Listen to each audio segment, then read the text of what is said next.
नमस्कार दोस्तों, स्वागत है आपका हिंदी नॉलेज शो में। तो दोस्तों, अब से कुछ ही देर पहले एक ऐसी खबर निकलकर सामने आई है जिसने पूरे चीनी प्रशासन को हिलाकर रख दिया है। और जितनी ज्यादा बुरी खबर ये चीन के लिए है, भारत के लिए उतनी ही ज्यादा बड़ी खुशखबरी है। लेकिन ये पूरा मामला है क्या, चलिए मैं आपको विस्तार से बताता हूं। दरअसल क्या आपने कभी सोचा है कि चीन की जो इतनी बड़ी बड़ी कंपनियां हैं, इन्होंने कैसे दुनिया भर की मार्केट पर कब्जा कर लिया।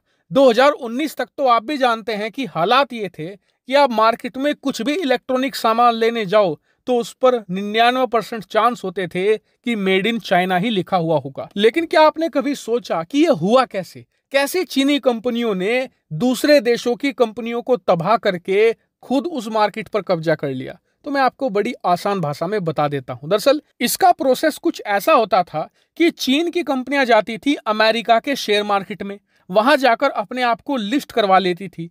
उसके बाद जो अमेरिकी निवेशक हैं उनसे कहा जाता था कि चीन की मार्केट बहुत ही बड़ी और शक्तिशाली होने जा रही है, आप हमारी कंपनी में पैसा लगाइए, हम उस पैसे से और बड़ी बड़ी फैक्ट्रियां खोलेंगे और सामान बेचेंगे जिससे प्रॉफिट और ज्यादा होगा और आपके जो पैसे हैं वो दुगने तिगने हो जाएंगे। और ऐसा हुआ भी। अमेरिकी निवेशकों के पैसे जब बढ़ने लगे तो उसे देखकर दूसरे और बड़े बड़े निवेशक भी चीनी कंपनियों में अरबों डॉलर लगाने लगे। अब चीनी कंपनियां क्या करती थी कि अमेरिका से वो कई सौ बिलियन डॉलर उठाती थी, उसे चीन लेकर जाती थी, फिर उसके दम पर दुनिया भर की मार्केट के अंदर बहुत ही सस्ता सामान बेचकर वहां कंपटीशन बिल्कुल खत्म कर देती थी। मतलब अगर भारत के अंदर कोई स्मार्टफोन बनाने की लागत 100 रुपए है तो जो भारतीय कंपनी है वो 110 में बेच देगी।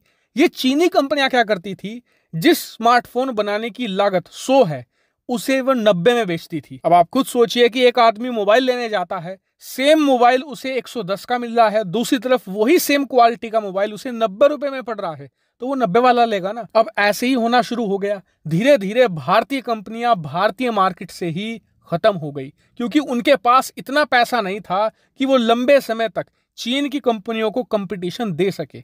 और जब चीनी कंपनियों ने देखा कि भारतीय कंपनियों का सफाया हो चुका है तो वही मोबाइल इन्होंने 120 में बेचना शुरू कर दिया, क्योंकि इन्हें पता था कि इन्होंने 2-3 सालों के अंदर कंपटीशन खत्म कर दिया है, भारतीय जनता को वही मोबाइल लेना पड़ेगा, इसके अलावा कोई ऑप्शन ही नहीं है। और यही किया इन्होंने। दुनिया के अलग अलग देशों में वहां के जो लोकल ब्रांड थे उन्हें पूरी तरीके से खत्म कर डाला। और ये सारा खेल हुआ किसके दम पर? अमेरिकी जनता के पैसे के दम पर। जो अमेरिकी जनता ने चीनी कंपनियों में निवेश किया था उसके दम पर। इससे आप समझ सकते हैं कि अमेरिकी शेयर मार्केट की पावर क्या है। लेकिन आज मैं आपको ये सब कुछ एक्सप्लेन क्यों कर रहा हूं, क्योंकि अब से कुछ ही देर पहले एक आंकड़ा निकलकर सामने आया है कि चीन की जो कंपनियां हैं जो अमेरिकी शेयर मार्केट में लिस्टेड हैं उनकी वैल्यू 75% तक खत्म हो चुकी है जब से चीन के राष्ट्रपति बने हैं शी जिनपिंग। इतना ही नहीं, अब मैं आपको जो आंकड़ा बताने जा रहा हूं उसे सुनकर आप हिल जाएंगे। दरअसल चीन की जो टॉप 10 कंपनियां हैं जो अमेरिका के शेयर मार्केट में लिस्ट हैं, उनकी मार्केट वैल्यू अब से कुछ दिन पहले तक 1.6 ट्रिलियन हुआ करती थी। जी हां, 1600 बिलियन डॉलर, यानी कि भारत की जीडीपी का आधा। लेकिन आज स्थिति यह है, शी जिनपिंग के तीसरी बार राष्ट्रपति बनने के तुरंत बाद उनकी मार्केट वैल्यू मात्र 400 बिलियन रह गई है, यानी कि सीधा सीधा 1.2 ट्रिलियन डॉलर का घाटा चीनी कंपनियों को हो चुका है। लेकिन अब आप उत्सुक होंगे कि जब 10 कंपनियों को 1.2 ट्रिलियन का नुकसान हो चुका है तो सारी कंपनियों को कितना नुकसान हुआ होगा। तो आपकी जानकारी के लिए बता दूं कि ये आंकड़ा अभी तक निकलकर सामने नहीं आया है। क्यों? क्योंकि ये इतना ज्यादा बड़ा आंकड़ा है कि अभी तक इसे कैलकुलेट ही किया जा रहा है, क्योंकि सैकड़ों कंपनियां हैं चीन की जो अमेरिका में लिस्टेड हैं। बस फिलहाल इतना बताया गया है कि ऑन एवरेज 75% उनकी वैल्यू खत्म हो चुकी है।